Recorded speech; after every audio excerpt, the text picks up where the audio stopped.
বন্ধুরা, বাংলাতে সত্য ও তথ্য ইউটিউব চ্যানেলে আপনাদেরকে স্বাগতম। আজকের সত্য ও তথ্য, যে দ্বীপে মাত্র 10 দিনে 352 বার ভূমিকম্প। পৃথিবীর কোনো না কোনো স্থানে প্রতিদিনই ভূমিকম্প অনুভূত হয়, কোথাও বড় মাত্রায় আবার কোথাও স্বল্প মাত্রায়। বড় মাত্রার ভূমিকম্প হলেই চলে ধ্বংসের তাণ্ডবলীলা, কিন্তু পৃথিবীতে এমন একটা দ্বীপ আছে যেখানে মাত্র 10 দিনের ব্যবধানে 352 বার ভূমিকম্প অনুভূত হয়েছে। দ্বীপটার নাম লা পালমা, অবস্থান স্পেনে। তবে এই ঘটনাকে বড় কোনো সুনামির সতর্ক বার্তা বলে মনে করছেন বিশেষজ্ঞরা। বৈজ্ঞানিকরা বলছেন, স্পেনের লা পালমা দ্বীপে সম্প্রতি এক সপ্তাহে সময়কালের মধ্যে 300 বারের অধিক ভূমিকম্প ঘটেছে।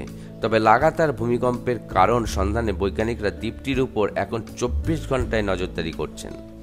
যদিও ওই ভূমিকম্পের বেশিরভাগই ছোট মাত্রায় ছিল, যা দ্বীপবাসীদের অনেকেই টের পাননি। মোট কথা, সেগুলো ধ্বংসাত্মক নয়। তবে ভূমিকম্প তো ভূমিকম্পই, যে কোনো সময় ঘটে যেতে পারে ভয়াবহ উচ্চমাত্রার কম্পন।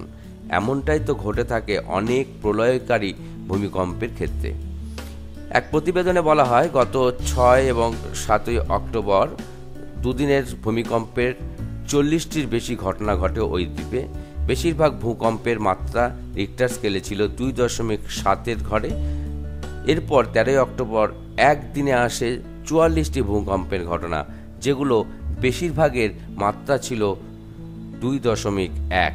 এই ঘটনাটি 2007 সালের। বন্ধুরা, আপনার জন্য অপেক্ষা করছে আরও অনেক এই ধরনের মজার বা সত্য তথ্য।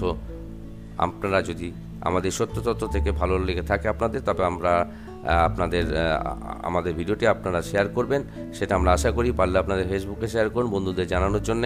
ধন্যবাদ বন্ধু, আপনাদেরকে নমস্কার।